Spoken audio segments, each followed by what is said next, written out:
કેમ છો મિત્રો? મજામાં? તો આજે આપણે ન્યુક્લિયર રિએક્ટરનો અભ્યાસ કરીશું. તો સમગ્ર વિશ્વ માટે ઊર્જા મેળવવાનું સૌથી મોટું કોઈ સાધન હોય તો તે છે સૂર્ય પોતે, એટલે કે સૌર ઊર્જા. ત્યાર પછી વિપુલ પ્રમાણમાં ઊર્જા મેળવવા માટે આપણે ન્યુક્લિયર રિએક્ટર વિકસાવ્યા છે. તો આપણે યુરેનિયમના વિખંડનનો અભ્યાસ કરી ચૂક્યા છીએ. એ વખતે આપણે જોયું હતું કે એક યુરેનિયમનું વિખંડન થાય ત્યારે આ વિખંડન દીઠ સરેરાશ 2.5 જેટલા ન્યુટ્રોન ઉત્પન્ન થતા હતા. કેટલા ન્યુટ્રોન? 2.5 જેટલા સરેરાશ ન્યુટ્રોન ઉત્પન્ન થતા હતા. આ 2.5 પાછળનું કારણ શું? તો કેટલીક પ્રક્રિયામાં 2 ન્યુટ્રોન ઉત્પન્ન થશે, કેટલીક પ્રક્રિયામાં 3 ન્યુટ્રોન ઉત્પન્ન થશે, કેટલીક પ્રક્રિયામાં 4 ન્યુટ્રોન ઉત્પન્ન થતા હતા.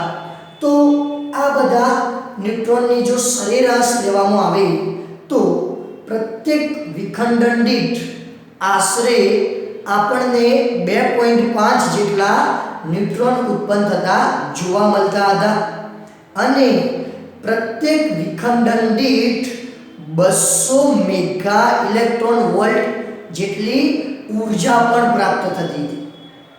તો આ જે તમને પ્રત્યેક વિખંડન દીઠ 2.5 ન્યુટ્રોન મળે છે, જો આ ન્યુટ્રોનને ફરીથી પાછા યુરેનિયમના ન્યુક્લિયસ ઉપર આપાત કરીને યુરેનિયમનું ફરીથી વિખંડન કરવામાં આવે તો એવું કહી શકીએ કે જો આ 2.5 ન્યુટ્રોન યુરેનિયમના ન્યુક્લિયસ ઉપર આપાત કરીશું તો યુરેનિયમનું ફરીથી વિખંડન થશે, ફરીથી પુષ્કળ પ્રમાણમાં બીજા ન્યુટ્રોન ઉત્પન્ન થશે અને પુષ્કળ પ્રમાણમાં ઊર્જા પણ ઉત્પન્ન થતી જોવા મળે છે. તો આવી સતત પ્રક્રિયાઓ કરવામાં આવે અને નિયંત્રિત અસર હેઠળ જો વિપુલ પ્રમાણમાં ઊર્જા મેળવવામાં આવે તો તેવી રચનાને આપણે ન્યુક્લિયર રિએક્ટર કહીશું.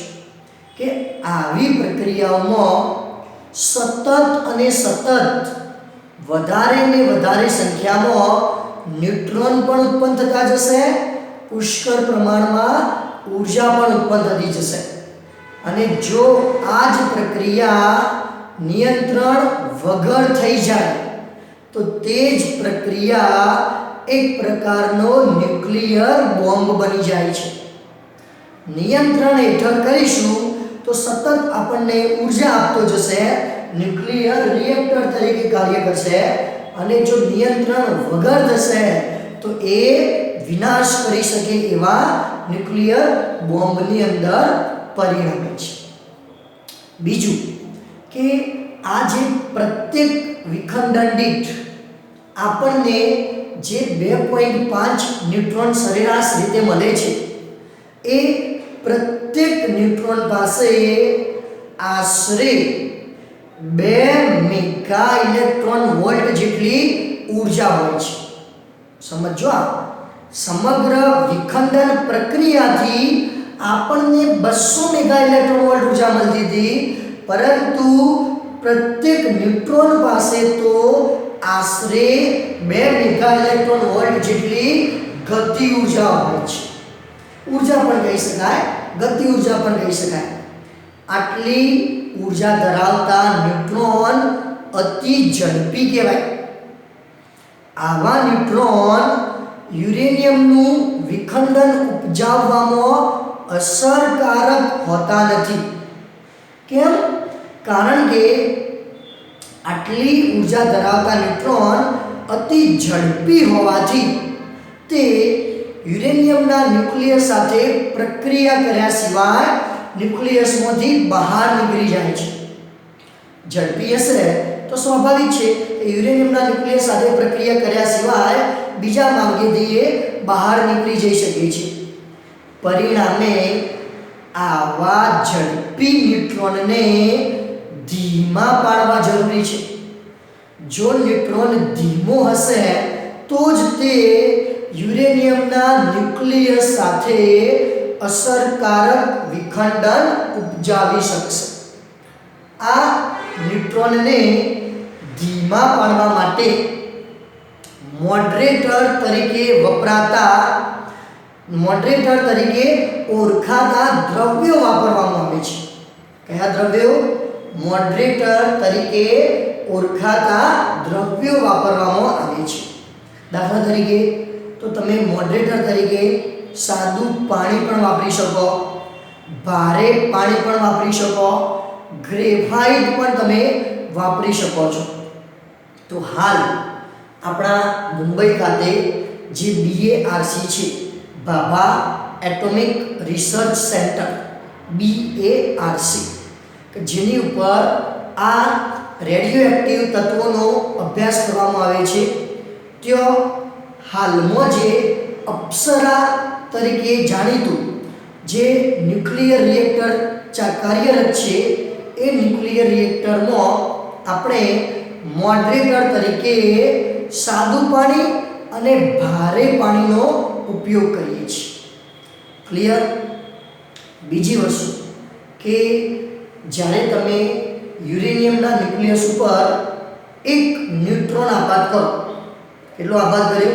એક ન્યુટ્રોન, એ યુરેનિયમનું વિખંડન કરે અને પ્રક્રિયાને અંતે બીજા 2.5 ન્યુટ્રોન ઉત્પન્ન થાય. આ 2.5 ન્યુટ્રોન ફરીથી યુરેનિયમના ન્યુક્લિયસ ઉપર આઘાત કરવાના બીજા વધારે સંખ્યામાં ન્યુટ્રોન ઉત્પન્ન થાય. તો આમ આવી શૃંખલા પ્રક્રિયા સતત ને સતત આગળ વધતી જાય છે. આવી પ્રક્રિયામાં ખાસ સમજો, આવી પ્રક્રિયામાં એક પેઢીના ન્યુટ્રોન વડે થયેલા વિખંડનની સંખ્યા, શું કીધું? આવી શૃંખલા પ્રક્રિયામાં એક પેઢીના ન્યુટ્રોન વડે થયેલા વિખંડનની સંખ્યા અને તેની અગાઉની પેઢીના વિખંડનની સંખ્યાના ગુણોત્તરને ગુણક અંક અથવા મલ્ટીપ્લિકેશન ફેક્ટર કે કહે છે. ખાસ ફરી વર્તમાન અથવા એક પેઢીના ન્યુટ્રોનથી થયેલા વિખંડનની સંખ્યા અને તેની અગાઉની પેઢીના વિખંડનની સંખ્યાના ગુણોત્તરને ગુણક અંક અથવા ઇંગ્લિશમાં કેવું હોય તો મલ્ટીપ્લિકેશન ફેક્ટર કે કહે છે. આ કેનું મૂલ્ય 1 હશે તો ન્યુક્લિયર રિએક્ટર ક્રિટિકલ અવસ્થામાં હોવાનું કહેવાય અને તે સતત પૂરતા પ્રમાણમાં ઊર્જા પૂરી પાડવા માટે સક્ષમ હોવાનું કહેવાય. યાદ રાખજો, MCQ માટે અગત્યનું છે કે જેને આપણે મલ્ટીપ્લિકેશન ફેક્ટર કહીએ છીએ, કે ની કિંમત જ્યારે 1 હશે ત્યારે આ રિએક્ટર એક ક્રિટિકલ અવસ્થામાં હોવાનું કહેવાય અને તે અચળ દરે સતત ઊર્જા પૂરું પાડે છે. જો આ કેની કિંમત 1 કરતાં મોટી બની જશે તો આ રિએક્ટર સુપર ક્રિટિકલ અવસ્થામાં હોવાનું કહેવાય અને ઊર્જા ઉત્પન્ન થવામાં સતત વધારો થતો જશે અને બ્લાસ્ટ થવાની સંભાવના પણ થાય છે.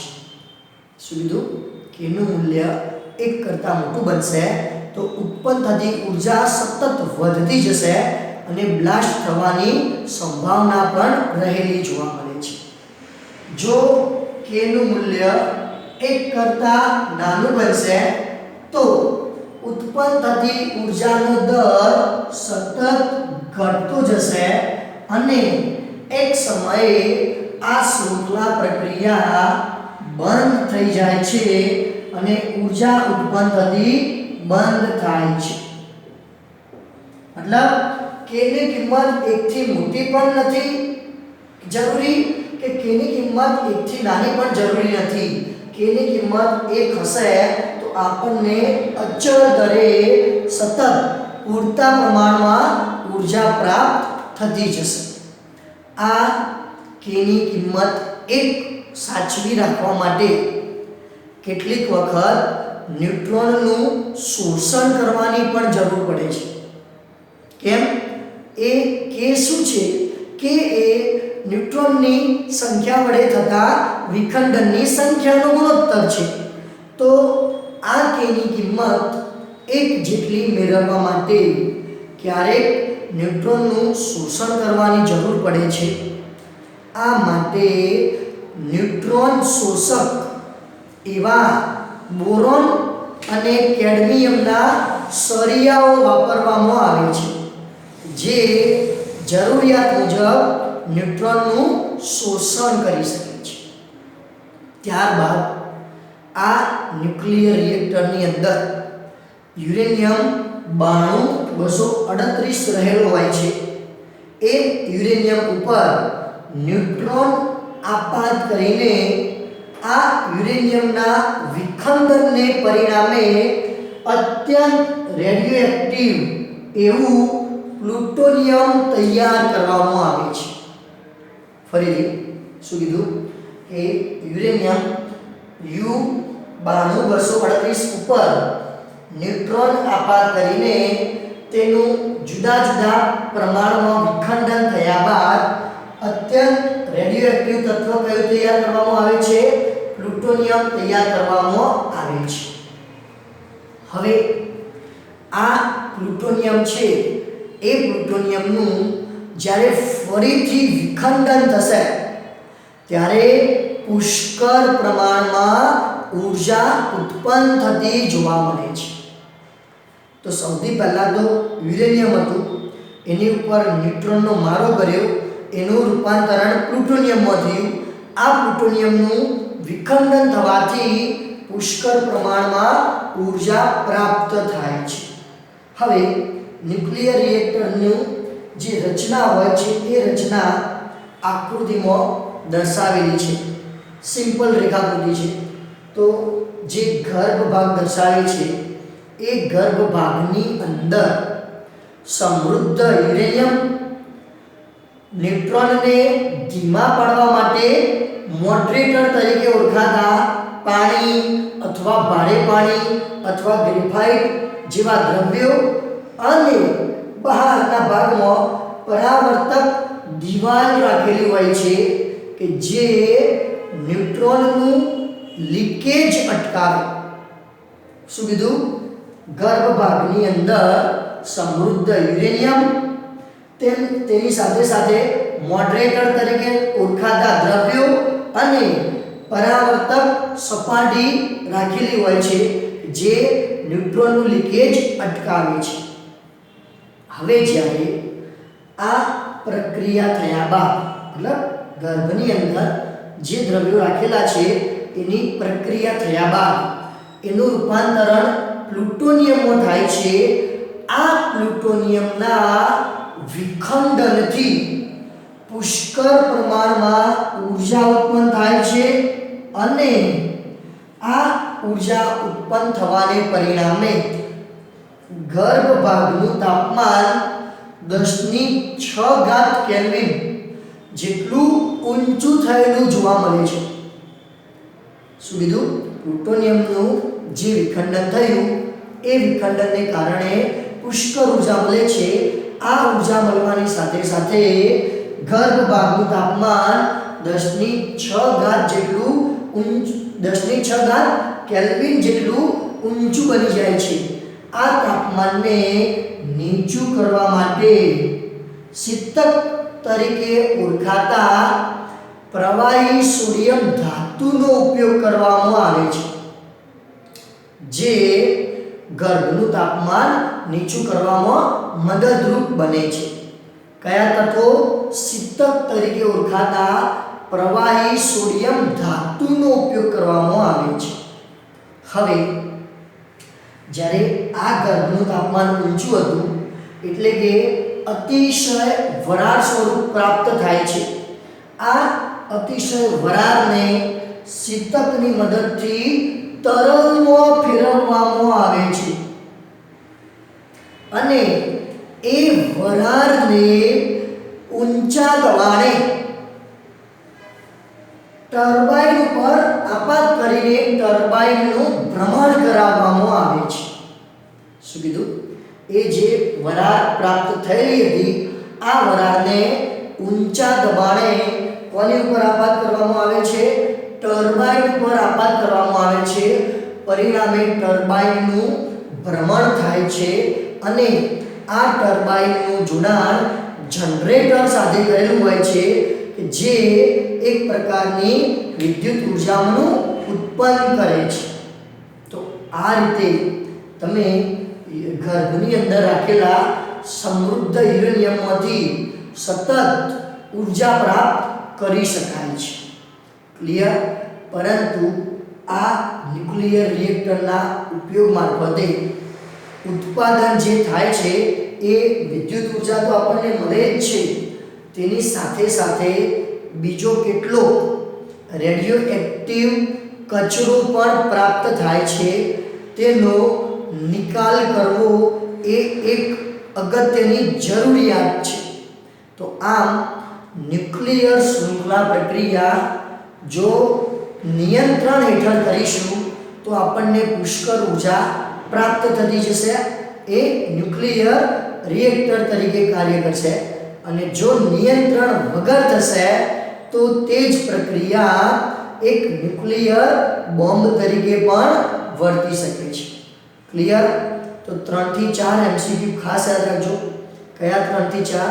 તો પહેલી વસ્તુ કે ન્યુક્લિયસ જે આપણે યુરેનિયમની વાત કરી તો આ યુરેનિયમના ન્યુક્લિયસના પ્રત્યેક વિખંડન દીઠ આશરે 2.5 જેટલા ન્યુટ્રોન મળે, આશરે 200 મેગા ઇલેક્ટ્રોન વોલ્ટ જેટલી ઉર્જા મળે તથા પ્રત્યેક ન્યુટ્રોન પાસે પોતાની 2 MeV એટલે કે મેગા ઇલેક્ટ્રોન વોલ્ટ જેટલી ઉર્જા હોય છે. તેમને ધીમા પાડવા માટે મોડરેટર તરીકે ઓળખાતા પાણી, સાદું પાણી, ગ્રેફાઇટ વગેરેનો ઉપયોગ થાય છે. ત્યારબાદ ગર્ભ ભાગનું તાપમાન 10⁶ કેલ્વિન જેટલું ગરમ બની જાય છે. તેને ઠંડુ કરવા માટે શીતક તરીકે ઓળખાતા પ્રવાહી સોડિયમ ધાતુનો ઉપયોગ કરવામાં આવે છે. ક્લિયર? તો આ બધા એમસીક્યુ પરીક્ષાની દ્રષ્ટિએ અગત્યના છે. બીજું કે K નું મૂલ્ય 1 હોય તો ક્રિટિકલ અવસ્થા એ જ જરૂરી છે. 1 કરતાં વધારે થાય તો સુપર ક્રિટિકલ અવસ્થા બ્લાસ્ટ થવાની સંભાવના છે. 1 કરતાં ઓછું હશે પ્રક્રિયા ધીમે પડતી જશે, બંધ થવાની શક્યતા રહેલી છે. અને જે યુરેનિયમ 9238 છે એની ઉપર ન્યુટ્રોનનો મારો કરીને એને સમા રૂપાંતરણ કરવામાં આવે છે. અત્યંત રેડિયો એક્ટિવ એવા પ્લુટોનિયમમાં રૂપાંતરણ કરવામાં આવે છે. આ પ્લુટોનિયમનું વિખંડન થતાં આપણને પુષ્કળ પ્રમાણમાં ઉર્જા પ્રાપ્ત થાય છે. ક્લિયર? ઓકે, સમજાવી ગયું? Thank you.